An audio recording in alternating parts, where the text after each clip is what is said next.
Hola, bienvenidos a Esquina Literaria. Soy Yolanda Miranda y les estoy compartiendo la lectura de este libro, Los Rockefeller. Espero que les esté gustando. Estamos iniciando la tercera parte.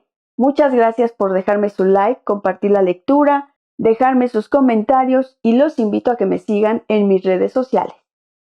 A los chicos les gustaba Seal Harbor, pero lo incomparable era Pocantico, aquella finca maravillosa de 3.500 acres en donde pasaban fines de semana y breves vacaciones. La casa de su niñez, Abington Lodge, estaba junto a la gran mansión de Kiwit, sobre un ribazo que dominaba la ladera con vistas a los bosques y al curso del Hudson. Aquella mansión georgiana empequeñecía al arrugado anciano, a quien formalmente llamaban abuelo, pero ellos comprendían perfectamente que era más su monumento que su hogar.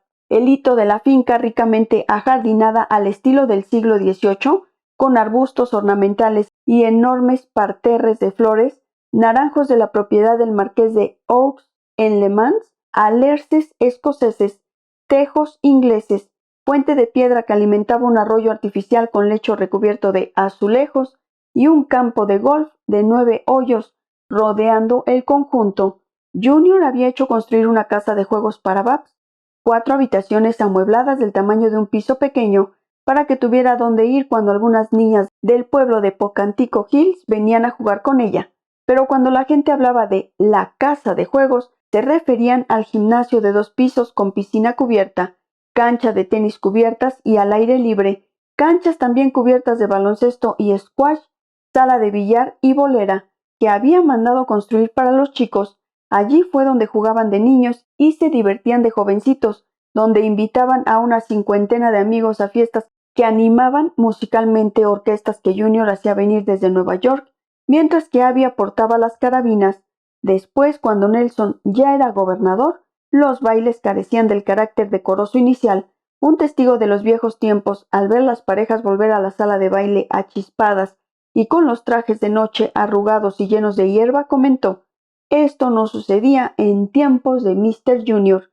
Pocantico era 10 veces mayor que Mónaco, 5 veces mayor que Central Park. Solo mantener la gran casa costaba anualmente $50,000 y el cuidado de toda la finca $500,000. Los chicos podían llegarse a los establos de piedra para que el maestro de hípica les sacara de paseo o montar en uno de los innumerables coches eléctricos que surcaban silenciosos los 250 acres del parque central de la finca. El lugar tenía una magnificencia intencionada, era el otro lado de la moneda de la austeridad, que representaba llevar cuentas y hacer deberes. Era como si su padre quisiera mostrarles las recompensas que el trabajo duro y la crianza sometida a la presión de ser un Rockefeller podía procurarles, y a la vez era un método pedagógico, sin necesidad de explicaciones directas, con el que les insinuaba que si aprendían a controlar su riqueza podrían gozar de ella discretamente. Aunque la finca formaba parte del dispositivo de enseñanza, los hijos de Junior recordarían siempre más los placeres sencillos que las lecciones, jugar a las cartas con Abby y degustar helados caseros en las agobiantes tardes de julio, salir en primavera con los guardas a cazar animales en los bosques, matar víboras para llevárselas al mayordomo del abuelo, que les daba 25 centavos de recompensa. Cuando se juntaban 10 o 12, montaban en un bicho rojo, un carromato de 4 asientos con laterales de tablas rojas y motor Smith. Iban con él a la ciudad para ver a sus amigos del pueblecito de Pocantico Hills. En invierno, un mecánico de Tarrytown acudía a la finca para sustituir las ruedas por otras cuchillas que les permitieran circular por los caminos helados. Cuando aún no tenían 20 años, los guardas se pasaban el día expulsando a jovencitas y ayudando a las que se quedaban enganchadas, trepando por la valla de 2 metros que rodeaba la propiedad, con la esperanza de que algún Rockefeller joven pudiera verlas, enamorarse y casarse con alguna. Pocantico era el centro espiritual de la vida familiar, tan vinculado al hecho de ser un Rockefeller como Blenheim al de ser un Churchill. Crecían ya con una actitud de propietarios. Tiempo después, uno de los guardas recordaría que en cierta ocasión vio a David Rockefeller con su novia, Peggy McGrath, paseando por un camino de herradura. La muchacha pelaba casualmente una naranja mientras caminaban y arrojaba las mondas. David, al verlo, retrocedió para recogerlas, se las guardó en el bolsillo y le advirtió: nunca tiraremos basura en el suelo. Pero lo más especial de la finca era el hecho de que el abuelo viviera en ella. Sabían que no eran sus preferidos, pues dentro de su actitud impenetrable parecía preferir a Fowler McCormick, el hijo único de Edith, su hija renegada, pero los quería lo bastante y los veía mucho más que al resto de los nietos. El anciano vivía con su ama de llaves y un mayordomo en aquella mansión desmesurada para él, y ellos no salían de su asombro al comprobar qué distinto era de su padre. Los chicos no olvidarían aquellos juegos al tócame tú con el ágil anciano, y todos tenían alguna anécdota en el recuerdo. Winthrop, por ejemplo, se acordaría siempre de la ocasión en que acompañó a su padre en una visita a Kiwit. El anciano había estado enfermo y seguía en cama. Cuando ellos entraron en el dormitorio, se despertó y les sonrió, pero no dijo palabra hasta que ordenó al criado que le trajera el periódico de la tarde. Solo después de tenerlo y comprobar las cotizaciones de la bolsa, habló con ellos. El domingo por la tarde era una ocasión especial en la finca. Los hermanos tenían que vestirse con cuello duro, chaqueta oscura y pantalones impecables para cenar en casa del abuelo. El mejor recuerdo que tenían del anciano era aquellas ocasiones en que presidía la mesa, con una peluca blanca torcida que dejaba ver el forro y sus ojillos sin pestañas, escrutándoles uno por uno conforme imitaba, con su habla irónica, lenta y pesada, a gente conocida de todos. Aquellas imitaciones turbaban a veces a su padre, pero el respeto que guardaba Junior a aquel rostro apergaminado les daba a entender que no era tonto. Pronto aprendieron que si eran diferentes, no era por ser ricos, sino porque llevaban la sangre del abuelo.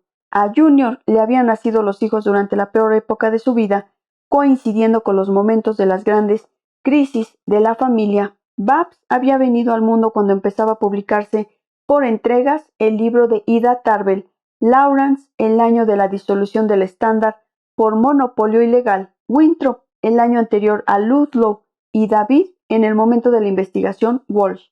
Cuando eran pequeños, la familia recibía tan frecuentes amenazas que Junior temió por sus vidas y contrató guardaespaldas durante las 24 horas del día para que los vigilasen. David recordaría después: mi padre no dejaba siquiera que nos fotografiasen porque opinaba que era tentar a los delincuentes. Cuando eran adolescentes, los problemas habían ido remitiendo y su padre tenía más tiempo para dedicarles, más tiempo para prepararlos para lo que él daba en llamar los importantes negocios que nos han caído. Como comentó más adelante en un discurso de apertura de curso en Princeton, incluso en la era de la máquina hay cosas tan importantes que requieren atención personal. El asunto de ser padre es una de ellas. Los hijos eran un deber y él se esforzaba por cumplirlo como otro más. Le gustaba el papel de maestro, procuraba verlos al menos durante el desayuno, que tenía lugar puntualmente a las 8:45. Bendecía la mesa, les hacía preguntas sobre el colegio y recogía sus opiniones. Les sermoneaba a propósito de cuentas, insistiéndoles en que evitasen el delito del derroche, apagando las luces y comiendo todo lo que les servían. Cuando estaban en Pocantico, hacían largas caminatas durante las cuales les enseñaba los nombres y los patrones de crecimiento de los árboles de la finca. Los chicos sabían que llevaban terrones de azúcar de arce en los bolsillos y que se los daría como recompensa. No se cansaba de repetirles que se mantuvieran respetuosamente sentados en la iglesia y a veces los domingos les hablaba sobre el deber que implicaba ser un Rockefeller. Los miércoles por la noche los dedicaba a la educación casera y cada uno de los hijos se encargaba de cocinar uno de los platos de la cena. Con ello pretendía abatir las presuntuosas opiniones que pudieran tener sobre sí mismos. Cuando en 1924 fueron a un campamento en Yellowstone, Junior les mandó ayudar al mozo a descargar el equipaje del coche y dirigirse al albergue con otros turistas, mientras él y Abby montaban solos en un coche con chofer. En la boda de Babs decidió dejar pasar a los mirones que se habían arremolinado fuera de la casa en la calle 54 Oeste y mandó a los hijos que acompañaran a los grupos por el piso bajo para enseñarles el monumental pastel de bodas. Junior comentaría después con su amigo Fosdick: creo que fue una experiencia muy aleccionadora para mis hijos. Deben aprender a no despreciar ni temer a la gente corriente. Junior presentó también a sus hijos a sus asociados y asesores. crecieron sabiendo que el señor Debevoise, el señor Cutler y otros personajes de Broadway 26 estaban también a su servicio. Cuando estuvieron en Yellowstone, el encargado del parque, Horace Albright, les acompañó en persona por el recorrido que hicieron. Cuando realizaron un crucero por el Nilo, fue el doctor Charles Bristed, el egiptólogo norteamericano más eminente, cuya expedición había subvencionado Junior, quien les acompañó, dándoles cada tarde sobre el puente de la embarcación una conferencia con diapositivas de los sitios que iban a visitar al día siguiente. Incluso en Estados Unidos, cuando decidían ir al Museo de Historia Natural, un sábado por la tarde, el propio director Henry Fairfield Osborn solía dejar su despacho para enseñarles las últimas adquisiciones, pero aunque Junior era un padre consciente, le costaba ser afectuoso. Era una persona que racionaba cuidadosamente sus emociones. Incluso cuando Ludlow ya era cosa del pasado, sufría grandes tensiones y sus hijos se acostumbraron a verle en cama con resfriado o terribles jaquecas. Le molestaban fácilmente sus correrías y era incapaz de contenerlos. Dejaba la tarea a su esposa Abby, que era el centro de la auténtica intimidad en el hogar de los Rockefeller, y la persona que sabía que los hijos eran un agobio para el padre. En cierta ocasión escribió a uno de sus hijos: «Tu padre es tan maravillosamente atento y considerado con la gente que conoce, que estoy segura de que algunas veces debe encontrarnos algo insoportables. Quizás seamos más Aldrich que Rockefeller». Espero que les esté gustando la lectura de este libro, Los Rockefeller. Estamos leyendo la tercera parte. Los espero en el próximo video para continuar con esta lectura. Muchas gracias por escucharme.